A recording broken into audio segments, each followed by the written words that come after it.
Welcome to Sounds of Resistance. Russian President Vladimir Putin's affairs began to spiral in Ukraine. The Russian army is in shambles with the latest offensive by Ukraine. Russian troops are fleeing from their front and leaving their weapons to the Ukrainian armed forces. This situation enabled the Ukrainian armed forces, which received very serious support from the West, to fill their ammunition depots. NATO said in its latest statement that it will provide $36 billion in military aid to Ukraine, while the United States still continues its arms shipments. Putin, on the other hand, is trying to create his own bloc in the east against the established bloc in the west in great loneliness. It wants to create its own energy corridor and create a new market for Russian energy with the summits it's held in Asia. In this regard, Putin attributed his biggest expectations to China and India. Russian President Vladimir Putin said on Thursday that Moscow understands that China has questions and concerns about the war in Ukraine. And his Chinese counterpart Xi Jinping struck a much softer tone than the Russian president in his first face-to-face meeting with Mr. Putin since the invasion began, and was careful not to mention Ukraine in any way in his public statements. Taken together, the statements were a clear sign that Russia lacked the full support of its strongest international partner as it sought to recover from a humiliating debacle in northeastern Ukraine last week. We will go into more detail on this subject, but Putin's relations with India are much worse than with China. Let's talk about this first. After a disappointing meeting with Chinese President Xi Jinping this week, in which Russian President Vladimir Putin acknowledged his concerns over China's war in Ukraine, the Russian leader faced a similarly embarrassing meeting with Indian Prime Minister Narendra Modi. At a meeting in Samarkand, Uzbekistan, the Russian president once again acknowledged the concerns of a foreign leader, acknowledging India's concerns about the Russian military's ability to win in Ukraine and the rationale for the invasion. Prime Minister Modi stressed to Putin that today's age is not the age of war. An important aspect of the discussion was that its publication could give the world a different impression of the meeting. Modi could very quickly lose some of his friends in the West as Modi and Putin sought to strengthen ties between the two countries without, of course, expressing disapproval of the war. Like China, India is afraid of losing its Western allies. Because Europe is in the region where the Eastern market makes the most money and they cannot push it away. Both the Indian leader and the Chinese leader are very sensitive about this issue. I know your stance on the conflict in Ukraine and the concerns you constantly express, Putin told Modi at the meeting. We will do everything to end this as soon as possible, he said. Putin also told the Indian Prime Minister that he was determined to end the conflict and accused the Ukrainian authorities of not wanting to negotiate a peace deal and the end of the conflict, despite the fact that the Ukrainian and Russian leaders sat down to discuss it many times throughout the war. Russian negotiators insisted that the negotiations could not be concluded without the Ukrainian side committing to constitutional changes and giving up Ukrainian territory. Ukraine was not in a position to negotiate but continued to fight in the process. With the withdrawal of Russian fighters, Russian officials have reportedly reached Ukraine to start a new round of negotiations. But Ukraine appears determined to end the conflict by pushing Russian fighters back across the border. This encourages the West and encourages them to increase their aid to Ukraine.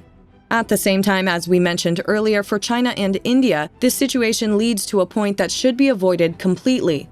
Russian President Vladimir Putin is under heavy pressure on this issue, and everyone now thinks that Putin is in his last days as Russia's leader.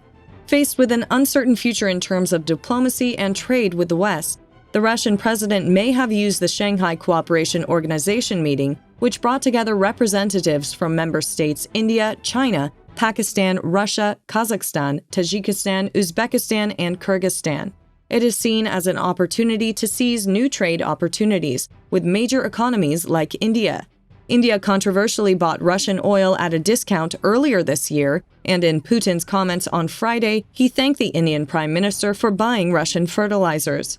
Our trade is growing thanks to your additional supply of Russian fertilizers to Indian markets, which have grown more than 8 times, Putin said. I hope this will be of great help to the agricultural sector of India. Again, we need to talk about China's attitude towards Putin, because this is a rapprochement that will change the world order in the last period, especially considering that the possibility of a war similar to the one between Ukraine and Russia will occur between Taiwan and China is very high. the convergence of China and Russia may create a much more dire situation. However, considering that China's power is based on an economic basis, as we mentioned before, it cannot provide this support very easily. Despite repeating the Kremlin's rhetoric about Russia's unfair treatment by the West, China has taken a publicly neutral position on the invasion.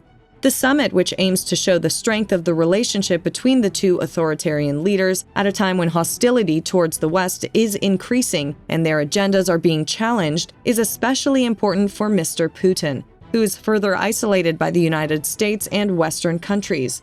One of the key tenets of Chinese foreign policy, reiterated in official statements from Mr. Xi's meeting with the Central Asian heads of state this week, is that countries should not interfere in other countries' internal affairs and respect each other's borders. Under pressure as the country's zero-COVID policy is hurting the economy, Mr. Xi needs to reflect on his strength in the weeks before a meeting of the country's Communist Party leadership. The two met on the sidelines of the Shanghai Cooperation Organization Summit, a multilateral security-focused organization that includes China, Russia, India, Pakistan, and 4 Central Asian countries. The Kremlin reported that the meeting had begun but released few details. Chinese support is important to Russia. China bought record levels of Russian oil in May, June, and July, but Beijing was careful to avoid violating sanctions, which could result in Russia being punished as well. Russia invaded Ukraine days after the Beijing Olympics ended, and China has refused to criticize Mr. Putin's actions or call the conflict a war. However, it was noted that Xi, who met with all the leaders who participated in the Beijing Olympics at the time, did not meet with Vladimir Putin. For Mr. Xi, the meeting is also a chance for him to continue his role as a global statesman. It's his first overseas trip since he went to Myanmar in January 2020. He left for Hong Kong on July 1st, the 25th anniversary of the return to Chinese control, his first trip outside of mainland China since the outbreak began. While trying to establish a regional power base, Mr. Xi traveled to Kazakhstan on Wednesday for a short break at the start of his trip, before heading to Uzbekistan in the evening. Mr. Xi used a trip to the country in 2013 to announce a broad international investment and development program, known as the Belt and Road Initiative. Shanghai unity can strengthen Xi's hand. However, it always carries risks. The operations carried out by China in the region are also damaging its ties with India. Putin, on the other hand, has to manage this serious relationship organization very well. Otherwise, it will be in a much worse state than it is now. China now means much more than before for the Russian economy as well. As long as Russia continues this war, it may face the risk of gradually becoming a colony of China economically. But as Russia desperately seeks new markets and China, a 10 times larger economy, struggles for cheap goods, the trade relationship is blowing out of proportion. Bilateral trade in goods is at record levels as China seizes oil and coal to combat an energy crisis. Meanwhile, Russia has become the largest market for Chinese currency, and Chinese companies are rushing to fill the gap left by Western brands. Russia's central bank stopped releasing detailed trade data when the war in Ukraine began. But Bruegel, a European economic think tank, recently analyzed statistics on Russia's 34 largest trading partners and estimated that China accounted for about 24% of Russia's exports in June. Chinese companies are also benefiting from the exit of Western brands from Russia. Xiaomi became the best-selling smartphone manufacturer in Russia in July, holding 42% of the market. Analysts said future relations will remain strained and China will want to keep its options open. Susan Thornton, senior lecturer and visiting professor at Yale Law School, said the current Sino-Russian partnership is essentially defense, reinforced by Beijing and Moscow's joint view that NATO and the United States pose a manifest national security threat. He said it was a purposeful partnership. Russia's war in Ukraine is not in China's interest, but given the hostility of the West, China will not oppose Russia, he said.